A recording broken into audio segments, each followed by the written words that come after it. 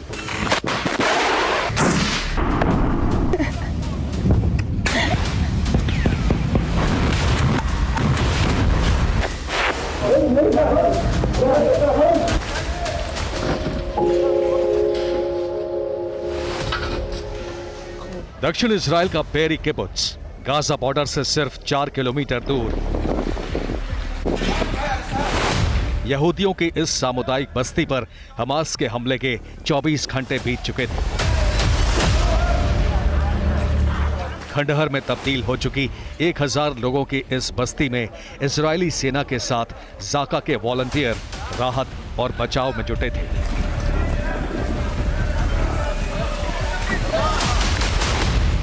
Hamas के हमले की तस्वीरें बाहर से जितनी डरावनी थी, अंदर की कहानी उतनी ही बर्बरता से भरी हुई।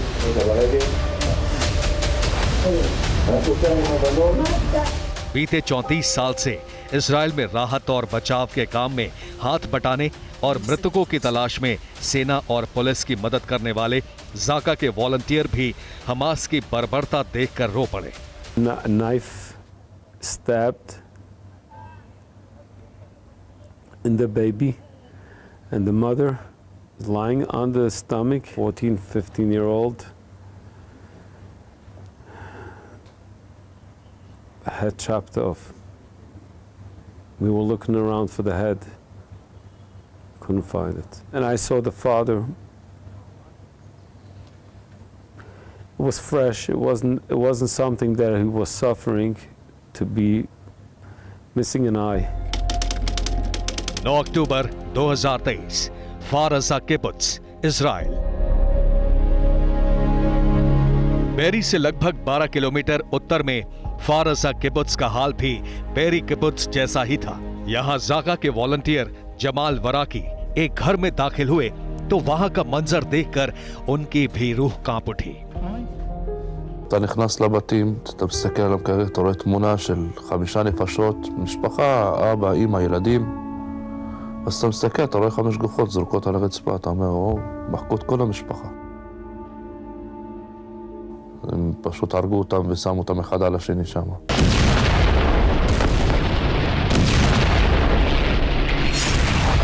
बेरी और फार अज़ा की 10% आबादी उस दिन हमास के हमले में मारी गई।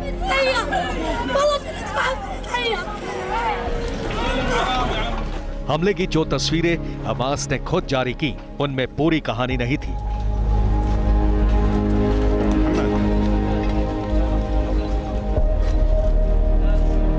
We're talking about a total of, I would say, about 280 bodies, 280 casualties. I would say 80% was torture. It's indescribable. It's indescribable, and I won't describe everything that I saw.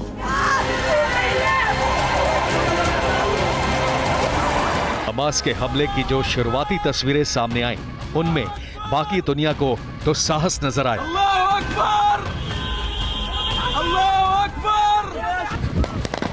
लेकिन इजराइल से करीब 9000 kilometre दूर Toronto में TV screen पर उन तस्वीरों को देखकर 94 साल की रोज लिप्सिक चीख पड़ी। Until we were almost at the end, there were about 3,000 people walking that highway that day. उनकी आंखों के सामने 8 दशक पहले उस नर्क का मंजर घूमने लगा जो उन्होंने दूसरे विश्व युद्ध के दौरान जर्मनी में देखा था।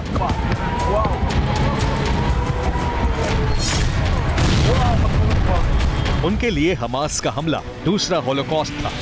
होलोकॉस्ट यानी हिटलर की नाजी सेना के हाथों यहूदियों का बर्बर नरसंहार।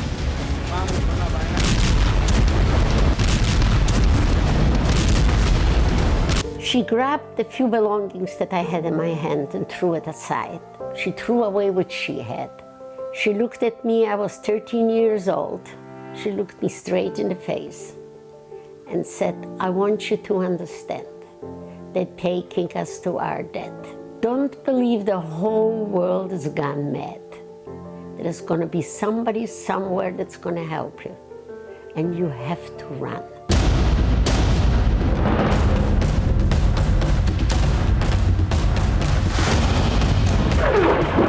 हमास के हमले के बाद इजराइल के प्रधानमंत्री बेंजामिन नेतन्याहू ने भी यही कहा था कि ये होलोकॉस्ट के बाद सबसे भयानक हमला है।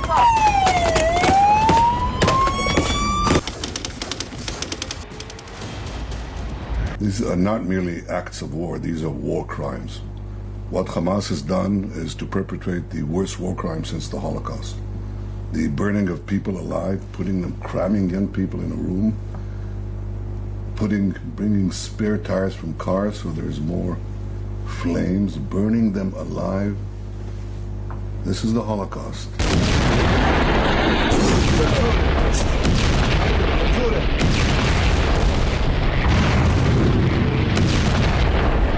गाजा पट्टी पर हमास के ठिकानों पर इजराइल का हमला उसी बर्बरता का बदला लेने के लिए है, जिसके लिए इजराइल अब संयुक्त राष्ट्र की बात भी सुनने के लिए तैयार नहीं है। गाजा पट्टी पर इजराइल के हमलों को रोकने के लिए दुनिया भर के मानवाधिकार संगठन फिलिस्तीनी महिलाओं और बच्चों की दुहाई दे रहे हैं। इंसानियत के नाम पर ही संयुक्त राष्ट्र महासचिव एंटोनियो गुटेरेस ने आर्टिकल 99 के तहत मिले अधिकार का प्रयोग करके संयुक्त राष्ट्र सुरक्षा परिषद को सीधा दखल देने को भी कह दिया है।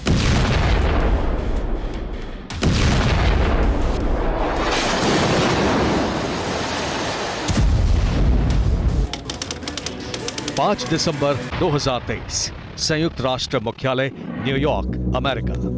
Article 99 states, and I quote, Secretary General urges the members of the Security Council to press to avert a humanitarian catastrophe, and he appeals for a humanitarian ceasefire to be declared. Hamas के कब्जे में अब भी 130 से अधिक Israeli बंधक हैं, उनमें कई महिलाएं भी हैं, लेकिन इजराइल उन बंधकों की जान बचाने के लिए भी हमास के हाथों ब्लैकमेल होने के लिए तैयार नहीं है, क्योंकि इजराइल को ऐसे सबूत मिले हैं जिनसे साफ हो गया है कि हमास के कब्जे में जो महिलाएं हैं उनमें से कई को हमास के आतंकी जिंदा लाश बना चुके हैं।